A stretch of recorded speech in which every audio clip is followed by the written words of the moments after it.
నమస్కారం ఘంటారావానికి స్వాగతం. ముందుగా ప్రధాన అంశాలు. దగ్గుబాటి రానా, విజయ్ దేవరకొండ, ప్రకాష్ రాజ్పై కేసు. బెట్టింగ్ యాప్ ప్రమోట్ చేసిన ప్రముఖులకు బిగుస్తున్న వచ్చు.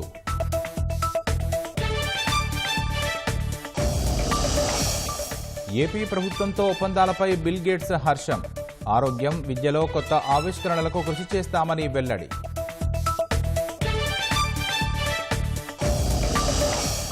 4,300 కోట్ల కేంద్ర ప్రాయోజిత పథకాల నిధులు మళ్లింపు. వైసీపీ సర్కార్ నిర్వాకంతోనే అధిక నష్టమన్న పయ్యావుల.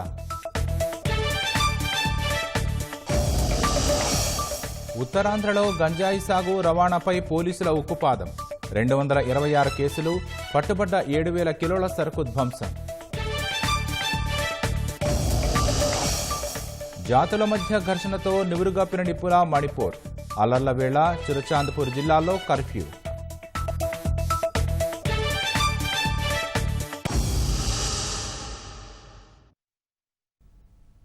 బెట్టింగ్ యాప్స్ ప్రమోషన్ వ్యవహారంలో హైదరాబాద్ మియాపూర్ పోలీస్ స్టేషన్లోనూ కేసు నమోదైంది. ఈసారి సోషల్ మీడియా ఇన్ఫ్లుయెన్సర్లు సహా పలువురు అగ్రనటులపైన కేసులు పెట్టారు. తాజా వివరాలు మా ప్రతినిధి రమేష్ ప్రత్యక్ష ప్రసారం ద్వారా అందిస్తారు.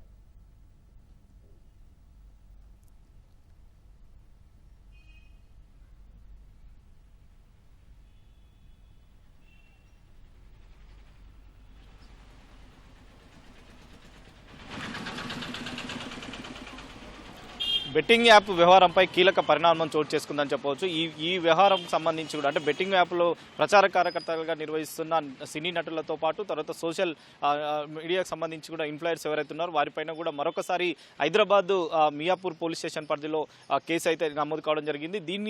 దీంట్లో దాదాపు ఇటు 6 సినీ నటులు ఉండగా మిగతా వారు సోషల్ మీడియాకు సంబంధించి కూడా అత్యధికంగా లక్షలకు సంబంధించి కూడా వ్యూవర్స్ ఎవరైతే ఉన్నారో వారికి సంబంధించి కూడా ప్రమోట్ చేసుకోవడం జరిగింది. అయితే తాజాగా మరొక కేసు పంజగుట్ట పోలీస్ స్టేషన్లో కేసు నమోదైన సంగతి తెలిసిందే. దాంట్లో కూడా కాసులకు కకృతిపడి బెట్టింగ్ యాప్స్ల పైన కూడా ప్రచారం చేస్తూ కొంతమంది యూట్యూబర్స్ ఎవరైతే ఉన్నారో వారిపైన కూడా పంజగుట్ట పోలీసులు కేసు నమోదు చేసి ప్రస్తుతం అయితే అక్కడ నోటీసులు ఇచ్చి దర్యాప్తు అయితే చేస్తున్న సంగతి తెలిసిందే. అయితే మరొకసారి ఇటు మియాపూర్లోని ఒక బాధితుడు ఇచ్చిన ఫిర్యాదు మేరకు మొత్తం 25 మంది పైన కూడా కేసు అయితే నమోదు చేయడం జరిగింది. దాంట్లో మొదటిగా A1గా ఉన్న దగ్గుపాటి రానా, తర్వాత ప్రకాష్ రాజు, మంచు లక్ష్మితో పాటు కొంతమంది హీరోయిన్లు కూడా దీంట్లో ఉండడం జరిగింది. దాంతోపాటు ప్రముఖ ఛానళ్లకు సంబంధించి కూడా యాంకర్ వహిస్తున్న యాంకర్స్ ఎవరైతే ఉన్నారో ఇటు శ్యామల కానీ తర్వాత శ్రీముఖి, విష్ణుప్రియకు సంబంధించి కూడా వీరిపై కూడా కేసు అయితే నమోదు చేసి ప్రస్తుతం అయితే దర్యాప్తు చేస్తున్నారు. బాధితుడైతే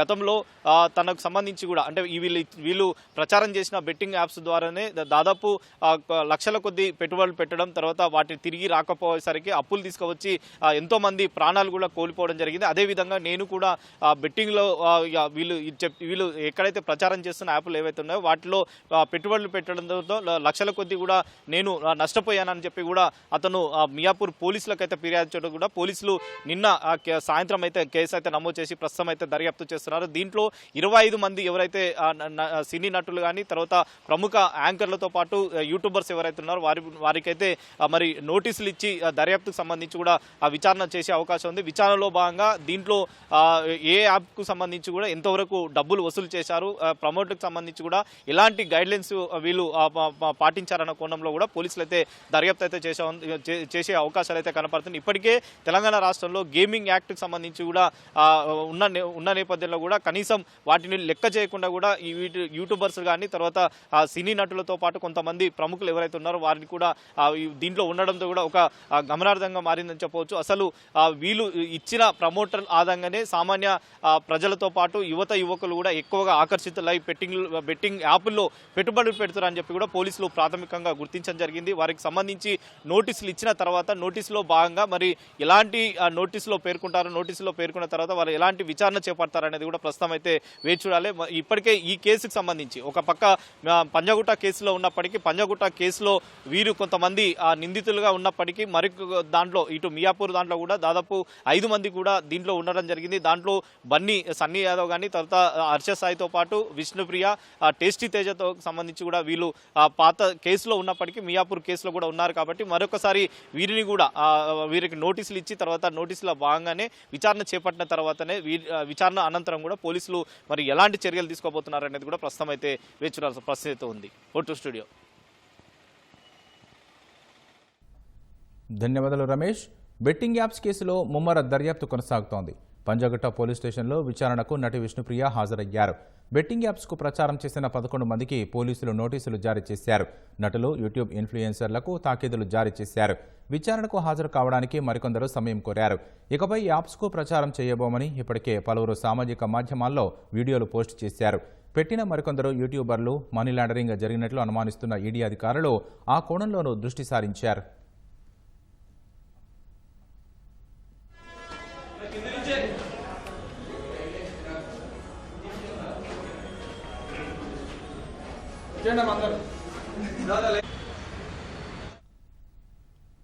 జాతుల మధ్య ఘర్షణతో మణిపూర్లో రావణ కాష్టంలా రగులుతూనే ఉంది. 2 రోజుల క్రితం 2 వర్గాల మధ్య జరిగిన అల్లర్లతో ఒకరు చనిపోగా పలువురు గాయపడ్డారు. దీంతో చురుచాంద్పూర్ జిల్లాలో కర్ఫ్యూ విధించారు.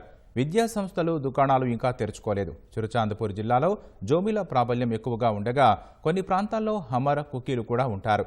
చర్చి, పౌర సంఘాల నేతలకు తిరిగి సాధారణ పరిస్థితులు నెలకొనేందుకు తమ వంతు ప్రయత్నాలు చేస్తున్నట్లు అధికారులు తెలిపారు.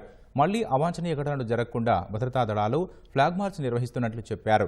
మంగళవారం రాత్రి జరిగిన అల్లర్లలో ఓ వ్యక్తికి బుల్లెట్ గాయాలు కాగా ఆసుపత్రిలో చికిత్స పొందుతూ చనిపోయినట్లు అధికారులు తెలిపారు. తాజా ఘర్షణల కారణంగా నిరాశ్రయులైన కుకీలు పునరావాస శిబిరాల నుంచి సురక్షిత ప్రాంతాలకు వెళ్లిపోయినట్లు చెప్పారు.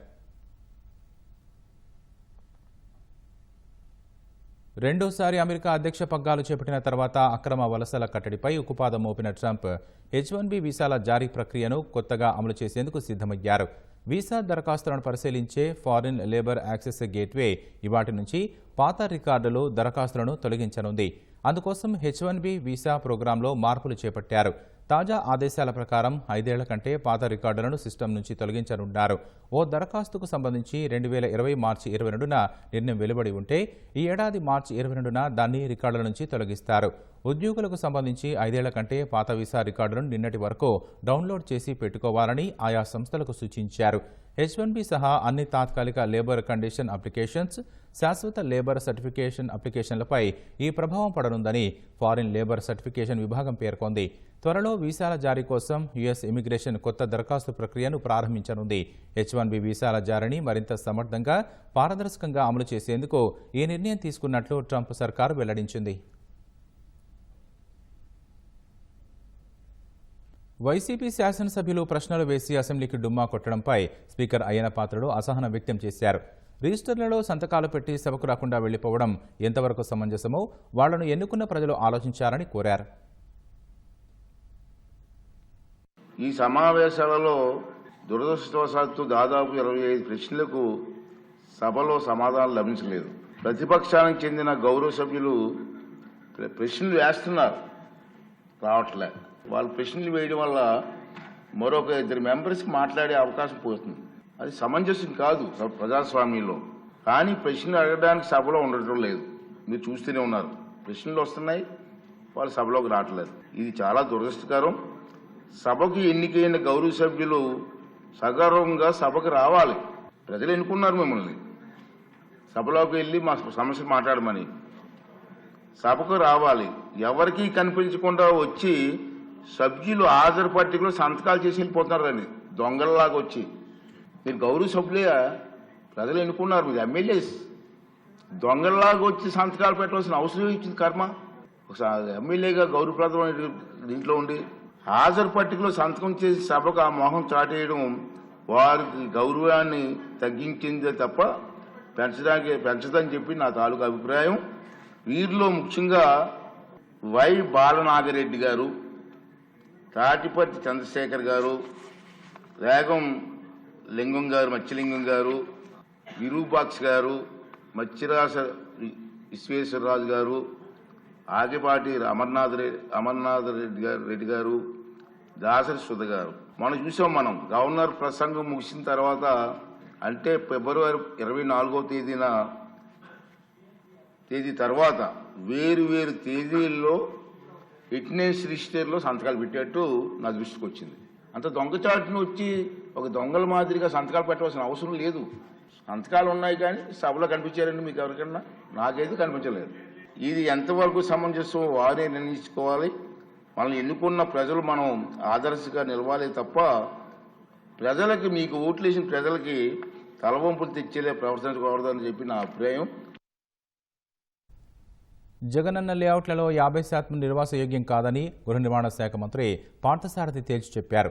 అందుకే రాష్ట్రంలో పేదల ఇళ్ల నిర్మాణం వైసీపీ హాయంలో పడకేసిందని శాసనమండలిలో తెలిపారు. గత ప్రభుత్వంలో ఒక 23, 25 వేల ఎకరాలకు మాత్రమే ల్యాండ్ ఎక్విజిషన్ చేశారు అధ్యక్ష. మిగతాదంతా కూడా ప్రభుత్వ భూముల్నే ఇళ్ల స్థలాలుగా కేటాయించారు.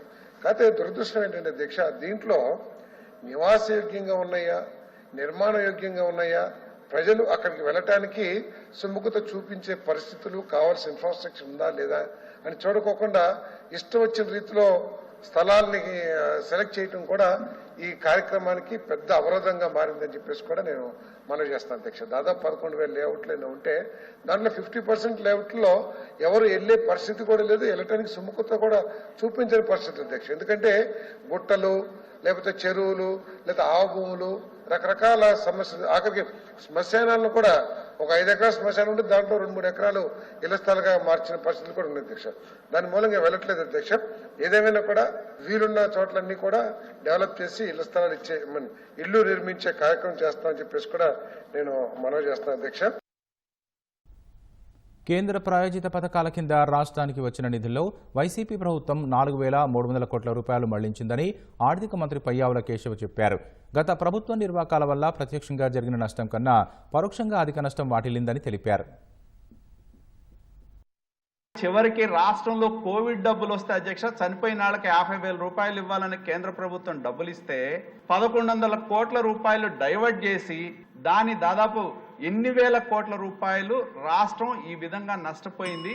రాష్ట్రం మీద అదనపు భారం ఎంత పడిందో చెప్పాల్సిందిగా నేను గౌరవ ఆర్థిక మంత్రి గారిని కోరుతా ఉన్నా అధ్యక్ష. కేంద్ర ప్రభుత్వం ఒక స్కీమ్ ఉంది అధ్యక్ష, national family benefit scheme NFBS. 2014-19 అధ్యక్ష, BPL ఫ్యామిలీ చనిపోతే ఆ కుటుంబానికి వాళ్ళు అప్లై చేసుకుంటే అధ్యక్ష 25,000 రూపాయలు ఇచ్చేవాళ్ళు అధ్యక్ష. జగన్మోహన్ రెడ్డి గారు ముఖ్యమంత్రిగా ఉన్నప్పుడు ఒక్కరికి కూడా ఆ నేషనల్ ఫ్యామిలీ బెనిఫిట్ స్కీమ్ వర్తించలేదు అధ్యక్ష. అంటే నిధులు వచ్చి వర్తించలేదా? నిధులు వస్తే జగన్మోహన్ రెడ్డి గారి పేదవాడి మీద, శవాల మీద కూడా పేలాలు ఏరుకునేటటువంటి ప్రభుత్వం అధ్యక్ష అది గతంలో ఉంది. కాబట్టి అవి కూడా డైవర్ట్ చేశారా? ఇటువంటివి ఇంకా ఎన్నున్నాయి. ఆ రోజుకి 7,230 కోట్ల రూపాయల్ని బకాయిలు ఉన్నాయి. ఇందులో 60% మనం తీసుకుంటే దాదాపు 4,350 కోట్ల సెంటర్ షేర్ని డైవర్ట్ చేయడం జరిగింది అధ్యక్ష. స్కీమ్ని రివైవ్ చేయడానికి ఇవాళ ఏమంటే ఆ 4,000 చెల్లించాల్సి వచ్చింది, మళ్ళా అదనంగా రాష్ట్రం షేరు చెల్లించాల్సి వచ్చింది. డైరెక్ట్ గా జరిగినటువంటి నష్టం కొంత అయితే, ఇండైరెక్ట్ గా జరిగినటువంటి నష్టం చాలా ఎక్కువగా ఉంది. ఎకానమీకి money circulation in the society అనేటువంటిది పడిపోవడము, తద్వారా ట్యాక్సులు పడిపోవడము, ఇవన్నీ కూడా జరిగాయి అన్నటువంటిది వాస్తవం అధ్యక్ష. కేంద్రం వాళ్ళు డబ్బులు వేసిన తర్వాత మనం సకాలంలో డబ్బులు వేయకపోతే దానికి పెనాల్టీలు పెట్టింది అధ్యక్ష. ఆ పెనాల్టీలు దాదాపు 350 కోట్ల రూపాయలకి డిమాండ్ రైజ్ చేసింది అధ్యక్ష. దాన్ని మేమైతే పే చేయలేదు, కేంద్ర ప్రభుత్వంతో రిక్వెస్ట్ చేయడం జరుగుతూ ఉంది అధ్యక్ష. విశాఖలో రామానాయుడు స్టూడియోకు కేటాయించిన భూముల్లో వైసీపీ ప్రభుత్వం లేఅవుట్లుగా వేసిన భూములను సినీ పరిశ్రమ అభివృద్ధికి వినియోగిస్తామని మంత్రి దుర్గేష్ చెప్పారు. రాష్ట్రంలో కొత్తగా సినీ స్టూడియోల నిర్మాణంపై సినీ నిర్మాతలతో సంప్రదింపులు జరుపుతున్నామని శాసనమండలిలో తెలిపారు. విశాఖపట్నం, కోనసీమ, మనకి తిరుపతి, ఈ ప్రాంతాల్లో షూటింగ్లు కూడా మీరు ఎక్కువ చేస్తున్నారు కనుక కేవలం షూటింగ్లు చేసి వెళ్ళిపోవటం, మా దగ్గర నుంచి ఆదాయం తీసుకోవడం మాత్రమే కాకుండా మీరు సైతం ఇక్కడ స్టూడియోలు నిర్మించండి, ఇప్పటికే అన్ని విధాలుగా సహకరిస్తున్నాం అనేటువంటి మాట చెప్పడం జరిగింది అధ్యక్ష. దాని ప్రకారం కొంతమంది నిర్మాతలు సుముఖంగా ఉన్నారు. త్వరలోనే మరొక సమావేశం ఏర్పాటు చేసి మొత్తంగా ప్రభుత్వం చేస్తుందా లేకపోతే పబ్లిక్ ప్రైవేట్ పార్ట్నర్షిప్ ద్వారా చేస్తుందా అనేటువంటి అంశాన్ని నిర్ణయించి తద్వారా ఆంధ్రప్రదేశ్ రాష్ట్రంలో చలనచిత్ర పరిశ్రమని అభివృద్ధి చేయడానికి ఈ ప్రభుత్వం కృతనిశ్చయంతో ఉందనేటువంటి మాట తమ ద్వారా తెలియజేస్తున్నారు. విశాఖపట్నంలో గత ప్రభుత్వాల్లో ఒక సినిమా స్టూడియోకి వచ్చి ల్యాండ్ కేటాయించడం జరిగింది. నేను నేమ్ టేబుల్స్ వస్తే రామానాయుడు ఫిల్మ్ స్టూడియో లాంటివి ఉన్నాయి సార్. దాని ఆబ్జెక్ట్ ని ఆ స్పిరిట్ ని పోనీకంటే దయచేసి అది కొనసాగించే ప్రయత్నం చేయాలన్నది మా కోరిక సార్. అది రామానాయుడు స్టూడియో గతంలో అక్కడ 34 ఎకరాలు 44 సెంట్లు అక్కడ కేటాయించిన మాట వాస్తవం అధ్యక్ష. అక్కడ కొంత ప్రయత్నం జరిగింది. తర్వాత గత ప్రభుత్వంలోనే అందులో 15 ఎకరాలని లేఅవుట్లు చేసి వేరే అవసరాలకు ఉపయోగించడానికి ప్రయత్నం జరిగింది అధ్యక్ష. కూటమి ప్రభుత్వానికి చెందినటువంటి శాసనసభ్యులే దాన్ని సుప్రీంకోర్టులో దానికి ఎస్ఎల్పి వేయడం జరిగింది. కోర్టులో పెండింగ్ ఉంది కనుక దాని గురించి నేను మాట్లాడటం లేదు. కాకపోతే ఇచ్చినటువంటి ప్రభుత్వం వేరు, దాన్ని ఇతర అవసరాలకు ఉపయోగించాలనేటువంటి ప్రయత్నం చేసిన ప్రభుత్వం కూడా గత 5 సంవత్సరాలు పరిపాలించిన ప్రభుత్వం. దానికి ఒకవేళ ఆ విషయం మీద ఇంకా లోతుగా వెళితే వారికే ఇబ్బంది. అందువల్ల ఆ విషయాలు నేను వెళ్ళటం లేదు. కానీ ఇక రాబోయే రోజుల్లో ఏం చేస్తాం, ఎందుకు చెప్తున్నాం అంటే ఆ రకంగా ఏ అవసరాల కోసమైతే ఒక భూమిని కేటాయించామో దానికి ఖచ్చితంగా కట్టుబడి ఉండే విధంగానే వారి మీద మేము ఒత్తిడి తీసుకొస్తాం. ఆ రకంగానే ఇచ్చినటువంటి 34 ఎకరాలని 100% సినిమా పరిశ్రమ అభివృద్ధి ఉపయోగించే విధంగా మేము ఒత్తిడి తీసుకొచ్చి అభివృద్ధి చేయడానికి సిద్ధంగా ఉన్నాం. ఓకే. రాష్ట్రంలో దేవాలయాల నిర్వహణపై శాసనమండలిలో చర్చ జరిగింది. ప్రైవేటు సంస్థలు నిర్వహించే దేవాలయాలకు సర్వశ్రేయ నిధి కింద నిధులు ఇవ్వకూడదనే నిబంధన ఉన్నా గత ప్రభుత్వం పట్టించుకోలేదని మంత్రి ఆనం రామనారాయణ రెడ్డి అన్నారు.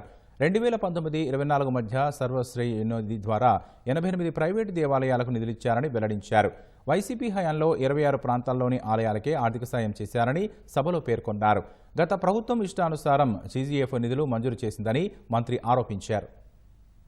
రాష్ట్రంలో ఉన్నటువంటి 26 జిల్లాల్లో 14 జిల్లాలకు మాత్రమే ఇవి ఇవ్వడం జరిగింది. మిగిలినటువంటి 12 జిల్లాల్లో అసలు ఆలయాలకి సీజీఎఫ్ గ్రాంట్లు ఇట్లా ప్రైవేట్ ఆలయాలకి ఇచ్చిన దాఖలాలు లేదండి. అంటే ఇష్టారాజ్యంగా నిధులు ఖర్చు చేయడంలో గడిచిన సందర్భాల్లో ప్రభుత్వం ఈ విధమైన నిర్ణయాలు తీసుకొని ప్రభుత్వ నిధులని మంజూరు చేయడం జరిగిందనేటువంటిది వాస్తవం అధ్యక్ష. ఈ మంజూరైనటువంటి వాటిల్లో దాదాపుగా మొత్తం 34,95,00,000 రూపాయలు ఇవి మంజూరైతే ఇప్పటికీ ఖర్చు చేసింది 27,59,00,000 రూపాయలు ఖర్చు చేయడం జరిగింది అధ్యక్ష.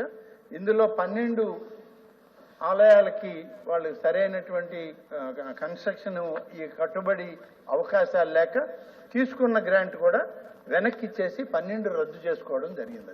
₹1 కోటి ఆదాయం ఉన్నటువంటి ఆలయాలకి సీజీఎఫ్ నిధులు ప్రభుత్వంలో పబ్లిష్ అయ్యుండి నోటిఫై అయ్యి ఉంటేనే వాటికి ఇవ్వాలి అధ్యక్ష. ఏ నోటిఫికేషన్ పబ్లికేషన్ లేని వాటికి ఎంత మొత్తం ఖర్చు చేశారు అవి కూడా కొన్ని వాళ్ళకి ఇష్టారీతిన మంజూరు చేయడం అనేది జరిగిందనేది వాస్తవం అధ్యక్ష. దేశంలో అత్యుత్తమ ప్రతిష్ట సంపాదించుకున్న అరకు కాఫీ గిరిజన రైతుల కృషి ఫలితమని మంత్రి సంధ్యారాణి అన్నారు. మంత్రి లోకేష్కు ఆమె అరకు కాఫీ ఉత్పత్తులు అందజేశారు. అసెంబ్లీలోని లోకేష్ ఛాంబర్కు వెళ్లి వాటిని ఇచ్చారు. రాష్ట్ర ప్రభుత్వం గిరిజన రైతులను ప్రోత్సహించి వారి ఉత్పత్తులకు విస్తృత మార్కెట్ అవకాశాలు కల్పించేందుకు కృషి చేస్తోందని లోకేష్ తెలిపారు. అరకు కాఫీని జాతీయ అంతర్జాతీయ స్థాయిలో విస్తృతంగా ప్రాచుర్యంలోకి తేవడంపై ప్రత్యేక దృష్టి పెట్టాలని సంధ్యారాణికి లోకేష్ సూచించారు. గిరిజన ఉత్పత్తులను ప్రోత్సహిస్తూ వారిని ఆర్థికంగా మెరుగుపరిచే కార్యక్రమాలు చేపడతామని లోకేష్ అన్నారు. అసెంబ్లీ ఆవరణలో అరకు కాఫీ స్టాల్స్ పెట్టినట్లు ఢిల్లీ పార్లమెంటు ఆవరణలో కూడా పెట్టించేందుకు కృషి చేయాలని లోకేష్ను సంధ్యారాణి కోరారు. వైసీపీ హయాంలో పెండింగ్లో పెట్టిన బిల్లులు చెల్లించాలని కోరుతూ ఏలూరు కలెక్టరేట్ వద్ద ఉభయ గోదావరి జిల్లాల కాంట్రాక్టర్లు ధర్నాకు దిగారు. అసోసియేషన్ ఆఫ్ ఇండియా ఆధ్వర్యంలో ఆందోళన చేపట్టారు. బిల్లులు 6 ఏళ్లుగా చెల్లించకుండా బకాయి పెట్టడంతో కుటుంబ పోషణ భారంగా మారిందన్నారు. బకాయిలు చెల్లించి ఆదుకోవాలని ప్రభుత్వానికి విజ్ఞప్తి చేశారు. మా విజ్ఞప్తి ఒకటే, అన్ని రకాల పెండింగ్ బిల్లులు కలిపి 5,000 కోట్ల రూపాయలు సిఎఫ్ఎంఎస్లో ఉన్నాయి సార్. ఇంకా బడ్జెట్ లేక బయట ఉండిపోయి దగ్గర 4,000 కోట్లు ఉన్నాయి సార్. ఇప్పుడు ఈ రోజు సిఎఫ్ఎంఎస్ని మూసేశారు సార్. మొత్తం అర్జెంటుగా కొంచెం ఆ సిఎఫ్ఎంఎస్ని ఓపెన్ చేయించి ఏవైతే బిల్స్ ఉన్నాయో బయట అవన్నీ కూడా మాకు కొంచెం బడ్జెట్ ఇచ్చి అప్లోడ్ చేస్తే అది కొంత ధైర్యంగా ఉంటుంది సార్. అట్లాగే 9,000 కోట్లు మిమ్మల్ని ఒక్కసారి ఇమ్మని అడగలేము సార్. ఎందుకంటే ఇప్పుడు ఉన్నటువంటి స్టేట్ పరిస్థితి మాకు కూడా తెలుసు. కాబట్టి ఒక నెలకు 1,000 కోట్లు టార్గెట్ పెట్టుకుని మీరు ఏదైతే సంక్షేమ పథకాలు అనుకుంటారో వాటితో పాటు మాది కూడా ఒకటి అనుకుని ఆ ఒక నెలకు 1,000 కోట్లు రిలీజ్ చేసి మమ్మల్ని కొంచెం ఈ యొక్క అప్పుల బాధల నుంచి ఈ యొక్క ఆత్మహత్యల నుంచి మీరు రక్షించుతారని చెప్పి కోరుకుంటున్నాం సార్.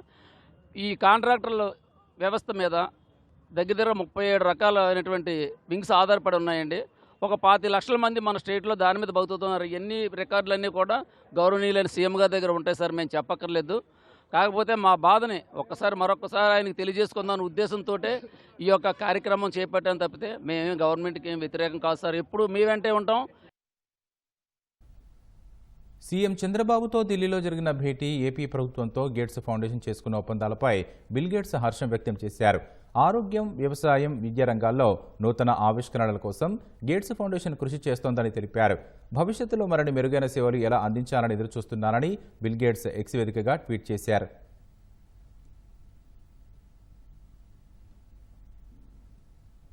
పిల్లలు పుట్టాలని ఎంతో మంది పూజలు చేస్తారు.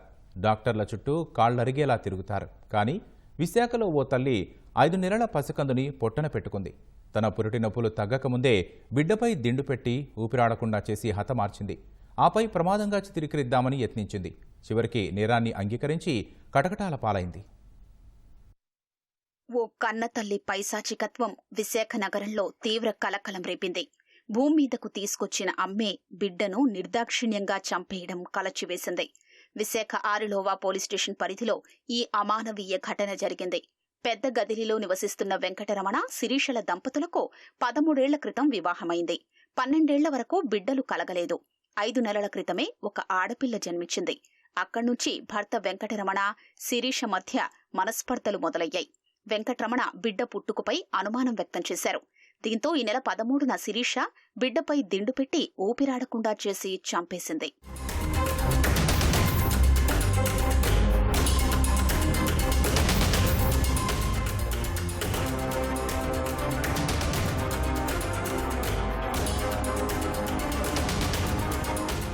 మృత శిశువును తీసుకుని తెన్నేటి పార్క్ వద్ద బీచ్కు వెళ్లిన శిరీష సముద్ర కెరటాలకు బిడ్డ మరణించినట్లు భర్తకు ఫోన్ చేసి చెప్పింది. వెంకటరమణ బిడ్డను తీసుకుని ఆసుపత్రికి వెళ్లగా అప్పటికే మృతి చెందినట్లు వైద్యులు తెలిపారు. భార్య శిరీషపై అనుమానమున్న వెంకటరమణ బిడ్డది అనుమానాస్పద మృతిగా ఆరిలోవా పోలీసులకు ఫిర్యాదు చేశారు. శిశువు మృతదేహాన్ని శవపరీక్ష కోసం కేజీహెచ్కు పంపగా రిపోర్టులో సముద్ర నీళ్లు తాగి కాదు, ఊపిరాడక చనిపోయినట్లు తేల్చారు. దీంతో రంగంలోకి దిగిన పోలీసులు విచారణ జరపగా శిరీష నేరం అంగీకరించింది. న్యాయస్థానంలో హాజరుపరచగా రిమాండ్ విధించారు. శిరీష తన కూతురిని చంపి తాను చనిపోదామనే ఉద్దేశంతో ఆ పాపని ఇంట్లోనే తలదిండుతో చంపేయడం జరిగింది. తదుపరి పాపను తీసుకొని తెన్నేటి పార్క్ దగ్గర ఉన్న బీచ్ లోనికి వెళ్లి పడివేయడం జరిగింది. తదుపరి తాను కూడా ఆత్మహత్య చేసుకుందాం అనుకుంది కానీ ధైర్యం చాలక ఆత్మహత్య చేసుకోలేదు. ఆ తర్వాత భర్తకి ఫోన్ చేయడం జరిగింది. భర్త రిపోర్ట్ మీద కేసు నమోదు చేసి దర్యాప్తు చేయగా భార్య చంపిందని నిర్ధారణ కావడంతో ఆవిడని అరెస్ట్ చేసి రిమాండ్కు పంపించడం జరిగింది. శిరీషపై అనుమానంతో భర్త వెంకటరమణ నివాసంలోనే ఒక సీసీ కెమెరా ఏర్పాటు చేశాడు. ఆ సీసీ కెమెరాను స్విచ్ ఆఫ్ చేసి మరీ శిరీష బిడ్డను హత్య చేసినట్లు తెలుస్తోంది.